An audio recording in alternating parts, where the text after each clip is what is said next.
प्रारब्ध के कर्मों की वजह से मनुष्य के जीवन में दुख और संकट आते हैं। मुझे इन मनुष्य की पीड़ा देखी नहीं जाती। मैं उनके प्रारब्ध कर्म पीड़ा के वेदनाओं को कम करने में उनकी मदद करता हूँ।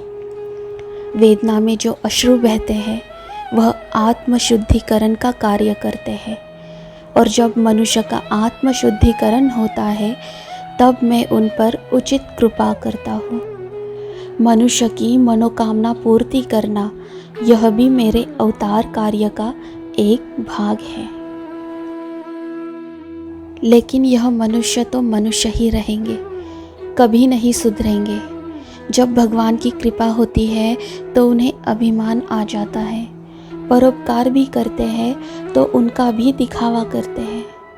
ऐसे अभिमानी जान ले कि भगवान अगर छप्पर फाड़ कर दे सकते हैं तो थप्पड़ मारकर सब कुछ वापस ले भी सकते हैं। मुझे अभिमान पसंद नहीं।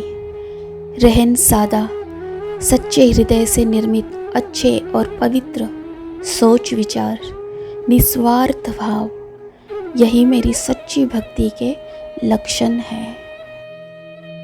लेकिन कुछ लोभी, भोगी और कामियों को ऐसी गलतफहमी हो रही है कि वे मेरे सच्चे भक्त हैं। इनके सामने एक तरफ धन और एक तरफ भगवान को रखा जाए और चुनाव करने को कहा जाए तो यह धन का चयन करेंगे, क्योंकि धन ही इनका ईश्वर और प्रेम है। मेरी भक्ति का गलत संदेश भी यह समाज में प्रवाहित कर रहे हैं। मेरी भक्ति के लिए किसी विशिष्ट पूजा पद्धति की ज़रूरत नहीं। जो भी सच्चे मन से प्रेम से पुकारता है मैं उनका हो जाता हूँ। सगुण मूर्ति एवं स्वरूप की पूजा निर्गुण तक पहुँचने का केवल एक निमित्त मात्र है।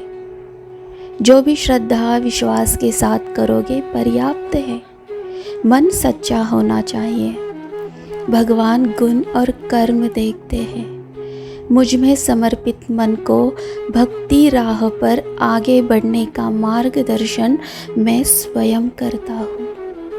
भक्ति मार्ग पर परीक्षाएं भी होगी। एक निष्ठ रहोगे तो उत्तीर्ण हो जाओगे। मेरे सकाम और निष्काम दोनों प्रकार के भक्त हैं। भक्ति भाव की सच्चाई एवं गहराई अनुसार सकाम को अगर निष्काम में परिवर्तित करना है तो मैं करता हूँ, क्योंकि केवल निष्काम भक्ति और निष्काम कर्म से ही मनुष्य मोक्ष प्राप्त कर सकता है। मेरे सच्चे एवं निष्काम भक्त मुझसे केवल मुझे ही मांगते हैं। मैं उनके वाणी में मधुरता लाता हूँ। वे अंदर और बाहर एक होते हैं। उन्हें भौतिक सुखों की, मान और प्रतिष्ठा की लालसा नहीं होती। वे तन की सजावट पर नहीं, मन की सजावट पर ध्यान देते हैं, क्योंकि तन की एक दिन राख होनी है और मन को ईश्वर से मिलना है, और जो मन ईश्वर से मिलने वाला है वह सुंदर ही होना चाहिए।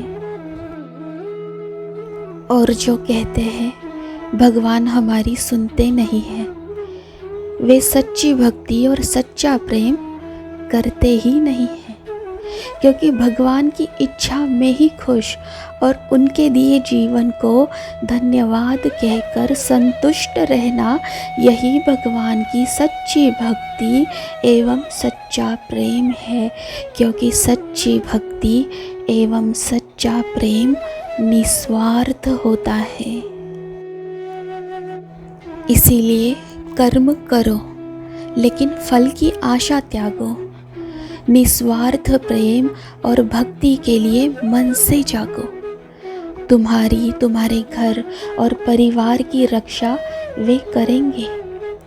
तुम्हारे लिए क्या सही है और क्या सही नहीं है वे जानते हैं। तुम्हारे लिए जो अति योग्य है वह अवश्य होगा। तुम्हें केवल आवश्यकता है तन मन और धन से संपूर्ण उनके चरण कमलों में समर्पित होने की, क्योंकि सच्चे भक्तों के विश्वास की हार नहीं होती है। मालिक की कृपा उन पर अंत तक बनी रहती है। ओम साई राम।